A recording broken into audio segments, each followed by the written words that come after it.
भाई assignment problem ये क्या समस्या है? बेसिकली असाइनमेंट प्रॉब्लम क्या है? ट्रांसपोर्टेशन प्रॉब्लम का एक पर्टिकुलर केस है।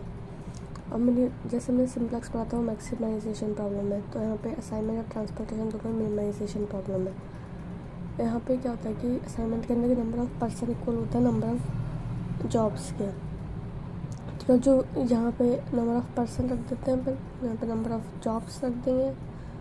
ठीक है, मतलब कि जो रोज़ होंगे वो नंबर ऑफ़ पर्सन है, कॉलम में होंगे जो नंबर ऑफ़ जॉब्स है, और जो बीच की मैट्रिक्स बनती है वो कॉस्ट है, जो एलिमेंट होते हैं उसको कॉस्ट है, और उसी को हमें क्या करना होता है? मिनिमाइज। इसका ऑर्डर क्या है? स्क्वायर मैट्रिक्स है, n क्रॉस n है। ठीक है, अब यहाँ पे मैथमेटिकल फॉर्मेशन है कि इसको कैसे लिखते हैं हम। इस तरीके से इसका फॉर्मेशन है Cij, मतलब ये पूरी कॉस्ट है, और Xij मतलब उसी एलिमेंट का हमें लिखना है जिस एलिमेंट की कॉस्ट है, उसके अलावा फिर सारी ज़ीरो हो जाती है एक्सरसाइज। यहाँ पे ये लिखा है कि ith पर्सन को एक जॉब, एक पर्सन को एक जॉब दे सकते हैं, बाकी की ज़ीरो हो जाती है। इसका मतलब ये है जैसे P1G को दे रहा है, ये इसको देगा, ये इसको देगा, सबकी कॉस्ट है, टोटल कॉस्ट ऐड कर दो, ये हमारा फाइनल आंसर हो जाता है। ठीक है, और जितने भी ये एक्सरसाइज होते हैं उसका संबंध होता है, मतलब कि एक रो में हम एक ही व्यक्ति को जॉब असाइन कर सकते हैं। तो एक ये चीज़ याद रखो, इसका भी संबंध इसका भी संबंध हो जाता है। ठीक है, और टोटल नंबर ऑफ़ कंस्टेंट देखना है तो टोटल नंबर ऑफ़ कंस्टेंट होता है 2n, भाई n इसके total 2n। Number of decision variable, कितने डिसीजन वेरिएबल है भाई? n इसका n स्क्वायर डिसीजन वेरिएबल। ठीक है, नंबर ऑफ़ कंस्टेंट कितने हैं? 2n। Number of linearly independent constant, तो यहाँ पे कोई ना कोई एक ऐसा वेरिएबल होगा जो रिडंडेंट होगा, मतलब रिडंडेंट मतलब होता है एक्स्ट्रा, तो उसको हम एक माइनस कर देंगे। तो number of linearly constant and assignment problem कितने हो जाते हैं? 2n - 1। उसके बाद नंबर ऑफ़ बेसिक वेरिएबल, वही होता है जितने की li कंस्टेंट है तुम्हारे, तो वो कितने हो जाते हैं? 2n - 1। ठीक है, फिर यहाँ पे total number of basic variable eight non zero label, मतलब जिसको अपन ज़ीरो साइन कर रहे हैं वो कितना है, जिसको ज़ीरो साइन कर रहे हैं तो वो नंबर ऑफ़ n के बराबर होनी चाहिए। ठीक है, और total number of the basic variable eight zero label n - 1। Non zero level पे कितने आते हैं? n। ज़ीरो लेवल पे कितना आता है? n - 1। एक बार फिर रिपीट कर देते हैं। Number of decision variable n square, number of constant 2n, number of linearly constant 2n - 1, number of basic variable equal to number of li constant is 2n - 1, total number of basic variable at the non-zero level is n, total number of basic variable at a zero level is n - 1, number of ways of zero assignment is factorial n, और balance problem तभी को हम balance assignment problem तभी बोलते हैं जब number of person equal to number of jobs हो। ठीक है, रिडक्श सबसे पहले अगर मान लो कोई कॉस्ट है, अगर उसमें कुछ भी हम प्लस माइनस ऐड करते हैं कॉस्ट मैट्रिक्स में तो कोई चेंज आता नहीं है। ठीक है, और for all cost greater than equal to zero, अगर सारी cost greater than equal to zero है और यहाँ पे xi कुछ अगर ऐसा हो रहा है जो इसको ज़ीरो बना रहा है तो इसका मतलब है xij क्या है? ऑप्टिमल सॉल्यूशन है। ठीक है, ये मैक्सिमम एग्जाम में पूछता है, कुछ नहीं इसमें ये कि ऑप्टिमल सॉल्यूशन मिल जाएगा। हंगेरियन मेथड यूज़ करते हैं बेसिकली हम। हंगेरियन मेथड में यूज़ क्या करते हैं? सबसे पहले रो रिडक्शन, उसके बाद हम क्या करते हैं? Column reduction. रो रिडक्शन क्या है कि रो में से हम देखते हैं कि सबसे मिनिमम एलिमेंट है, वो एलिमेंट हम सब में से माइनस कर देंगे। ठीक है, ऐसे कॉलम में देखेंगे जो सबसे मिनिमम है वो सब में से माइनस करते जाएंगे। ठीक है, अब हमें अगर फिर जैसे हमने यहाँ ज़ीरो ले लिया तो उस रो को हम कट कर दें, फिर इस तरीके से देखते जाओ। अगर तुम्हें मिल जाता है डायरेक्ट जॉब असाइन हो जाती है तो ये मिनिमम कॉस्ट मिल जाएगी। ठीक है, ये असाइनमेंट और ट्रांसपोर्टेशन में हमेशा डाउट होता है, तो असाइनमेंट प्रॉब्लम वो है जिसमें हम ज़ीरो असाइन करते हैं, भाई रो में से मिनिमम लेते हैं और कॉलम में से मिनिमम करके ज़ीरो असाइन करते हैं। ठीक है, अब यहाँ पे देख लो कि नंबर ऑफ़ जिस पे जितने कितने ज़ीरो आ रहे हैं, मतलब वो नंबर ऑफ इसके बराबर होना चाहिए n के बराबर। तो हाँ 4 है तो 4 ज़ीरो आ रहा है। अगर इससे कम आ जाते हैं तो फिर उसके लिए हमें एक सर्किट बनाना पड़ता है, ठीक है। अब ये है कि अगर एक बार हमें ज़ीरो असाइन कर देते हैं, ठीक है, उसके करस्पॉन्डिंग कॉलम या रो में ज़ीरो आ रहा है तो उसको कैंसिल कर दो, फिर जाके टेबल बन जाती है अपनी पूरी। लेकिन आप देखते हो कि यहाँ पे इसको दोनों में से कुछ भी ले सकते हो, तो अलग अलग पाथ बन सकते हैं। तो या तो इसको ले सकते हैं, इसको ले सकते हैं, 2 पाथ बन जाएंगे, या फिर इसको ले सकते हैं, इसको ले सकते हैं, 2 पाथ बन जाएंगे। तो टोटल कितने हुए 4, तो यहाँ पे 4 अल्टरनेटिव सॉल्यूशन बन जाएंगे तुम्हें, ठीक है। बेसिकली मेरे को अगर इससे 4 से कम मिलता है, जैसे 5 की रो है और मेरे को 5 से थोड़ा कम मिल रहा है, ठीक है। तो अगर मेरे को 5 से थोड़ा कम मिल रहा है 4, तो मेरे को क्या करना पड़ेगा, मतलब 0 अगर मेरे को कम मिल रहा है तो उसको इसमें मैं बनाऊँगी सर्किट। पता क्या करना है, जिस रो में ज़ीरो असाइनमेंट नहीं है उस पर टिक लगाओ, और जहाँ पे फिर ज़ीरो, ठीक है, जैसे मेरा ये यहाँ पे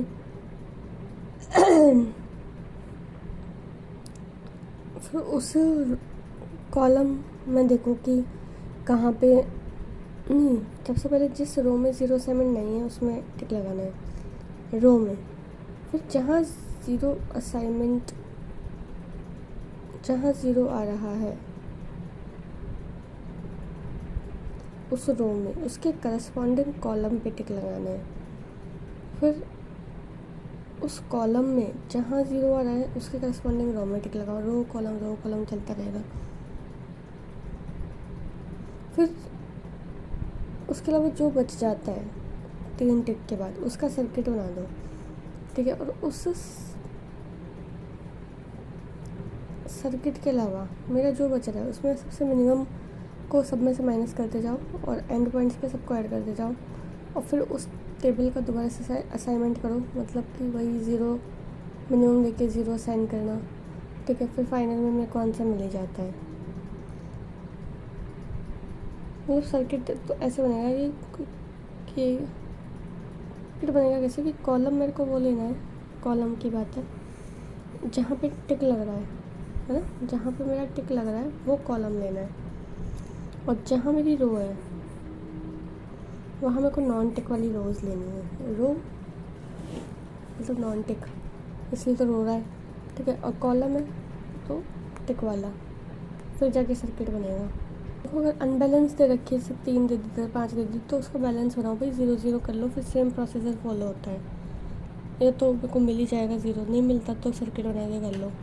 गिवन प्रॉब्लम मैक्सिमाइजेशन प्रॉब्लम दे रखी है तो उसको मिनिमाइजेशन बनाओ, ज़बरदस्ती माइनस कर दो, वही प्रोसेस चलता है, माइनस ले लेके चलना है।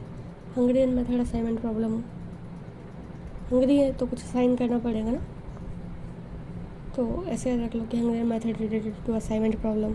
अब आ जाओ ट्रांसपोर्टेशन प्रॉब्लम पे। ट्रांसपोर्टेशन प्रॉब्लम में क्या होता है कि जहाँ प्रोडक्शन होता है उसको बोलते हैं सोर्स, कैपेसिटी या सप्लाई, और ये बेसिकली होती है रोज़ में लिखी जाती है सप्लाई।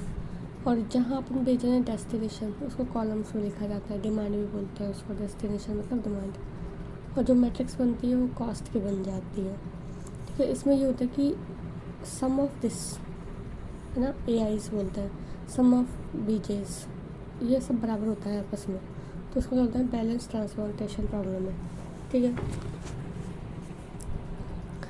बस लिखने का तरीका तो वही है, बस ये है कि ये आपस में AIs BJ आपस में जाते हैं इक्वल, बैलेंस ट्रांसपोर्टेशन प्रॉब्लम। फिर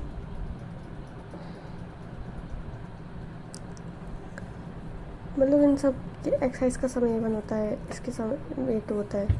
नंबर ऑफ वेरिएबल, कितने वेरिएबल है भाई, जितनी मैट्रिक्स बनती है मेरी M cross N M, total number of constant कितने होंगे, टोटल नंबर ऑफ कंस्टेंट होते हैं M+N, बैलेंस बनाना पड़ता है ना, ठीक है। तो नंबर ऑफ LI कंस्टेंट कितने होंगे, M+N-1, वहाँ कितने होता था असाइनमेंट में, होते थे 2N-1 होता था, ठीक है। और उधर नंबर ऑफ वेरिएबल N² होता था और नंबर ऑफ कंस्टेंट उधर 2N होता था, तो वो सेम चलता है, समझ आया। Number of variable MN, number of constant M+N, number of LI constant is M+N-1, right. फिर यहाँ पे है कि assignment problem is a particular case of transportation problem M बराबर एन हो जाता है। फिजिबल सॉल्यूशन जब सारे एक्स आईज क्या होते हैं greater than equal to 0 is set to be. Exercises क्या है, मतलब जो कॉस्ट में उसको असाइन करूँगी, मतलब कर करके अगर वो सारे 0 हो जाते हैं तो इट्स सेट टू, मतलब जो जैसे हम टेबल बनाते हैं, ठीक है, फिर यहाँ पे जो कॉस्ट उसको असाइन करेंगे, जैसे ये यहाँ पे 30 है, 20 है, इधर 10 बच गया, इधर 10 असाइन कर लिया, तो इस तरह की जितनी भी एंट्रीज आ रही हैं, ठीक है, वो सारी पॉजिटिव हो जाए तो वो क्या बोलते हैं उसको, फिजिबल सॉल्यूशन मतलब सेटिस्फाई करेगा। फिजिबल सॉल्यूशन तब होगा जब वो इस कंडीशन को सेटिस्फाई करे पड़ेगा तो ठीक है। देखो फिजिबल सॉल्यूशन बेसिक है तो उसको क्या बोलते हैं, बेसिक फिजिबल सॉल्यूशन, ठीक है। अगर कोई ट्रांसफॉर्मेशन प्रॉब्लम मान लो बेसिक फिजिबल सॉल्यूशन तो it does not contain any loop. अगर इस तरह का कोई लूप बना रहा है तो फिर वो क्या हो जाएगा, non basic feasible solution. Loop नहीं, मतलब सॉल्यूशन कोई लूप नहीं बनाना चाहिए। तो अब बात करते हैं हम इंडिपेंडेंट एलोकेशंस, मतलब जहाँ जहाँ पर हम एलोकेट कर रहे हैं नंबर को, तो कितने एलोकेशंस हो सकते हैं, m+n-1 एलोकेशंस हो सकते हैं कि यही LI लीनियर डिपेंडेंट सॉल्यूशन है, ठीक है। तो डिपेंडेंट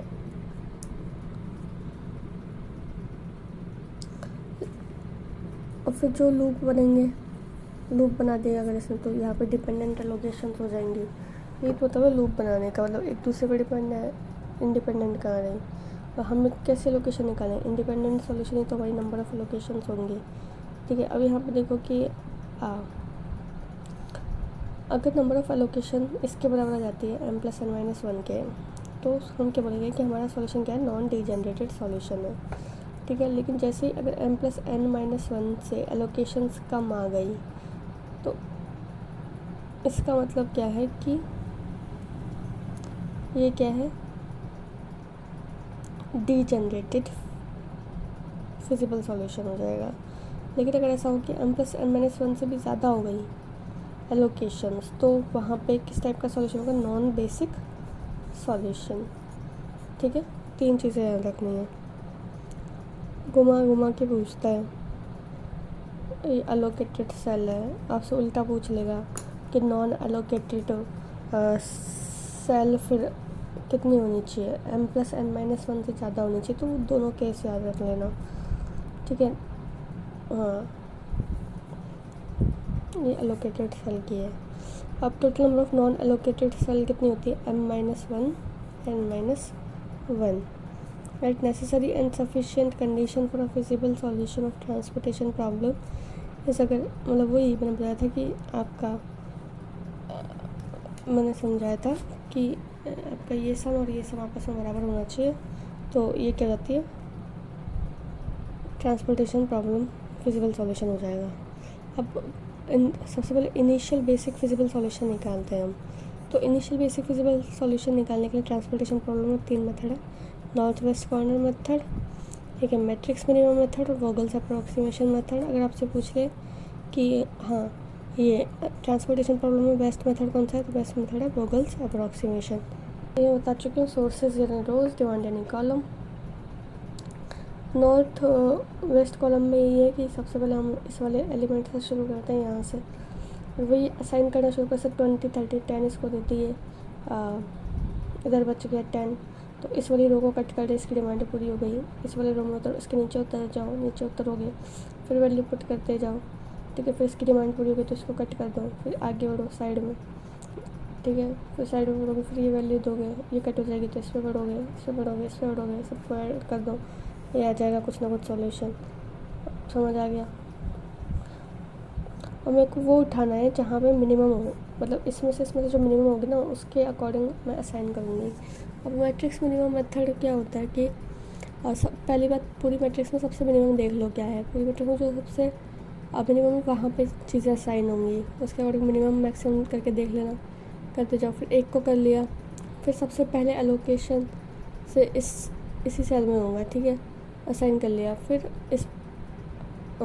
से मिनिमम, अगर मतलब डबल बार मिनिमम आ रहा है तो मतलब किसी से भी आप कर लो, कोई फ़र्क नहीं पड़ेगा।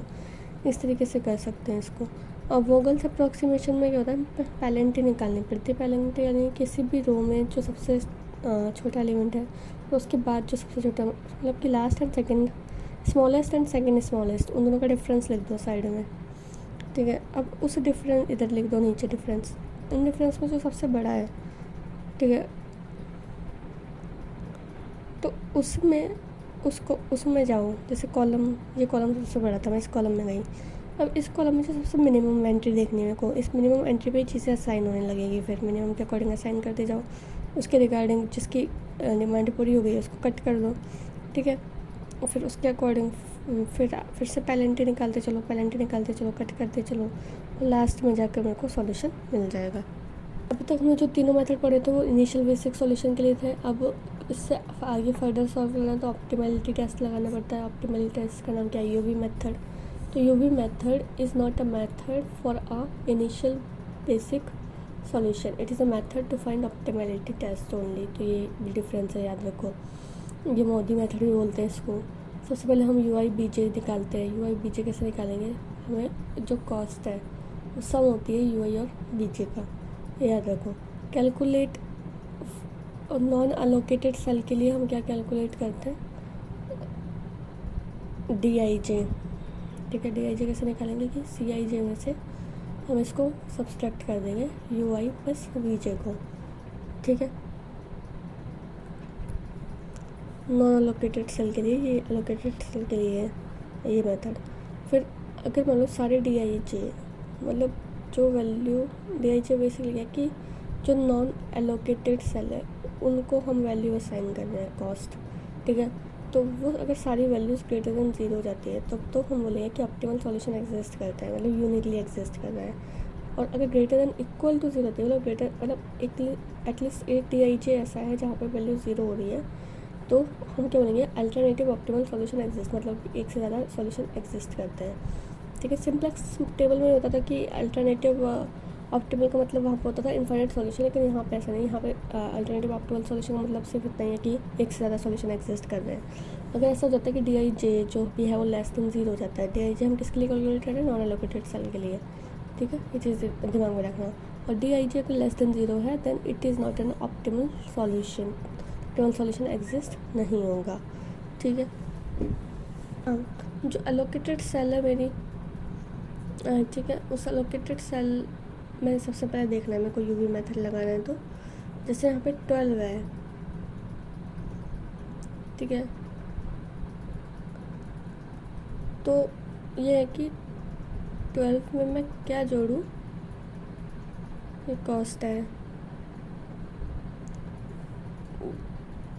तो उसको क्या जोड़ने पे ये आ जाएगा 12। डीजेनरेसी कब होती है, डीजेनरेसी तभी होती है जब एलोकेटेड सेल क्या होता है, less than m plus n minus 1 हो जाए, तो डीजेनरेसी हो जाएगी, ठीक है। और अगर allocated cell m plus n minus 1 है तो कोई डीजेनरेसी नहीं है, एल सॉल्यूशन एग्जिस्ट करेगा, ठीक है। नंबर नॉन एलोकेटेड सेल के लिए ये है C I J minus U I plus V J. ये सारे यू आईज़ हैं, ये सारे वी जे हैं। अगर हम कॉस्ट में से कॉस्ट बराबर इन दोनों का सम होता है, उस तरीके से बैलेंस करना है मेरे को, ठीक है। और नॉन एलोकेटेड सेल के लिए ये चलेगा मेरा सी आई जे में से मेरे को U I plus V J minus करना पड़ेगा। जैसे नॉन एलोकेटेड सेल है 10, तो इसमें से ये और ये सब्सट्रैक्ट करेंगे, फिर उस तरीके से करते हैं।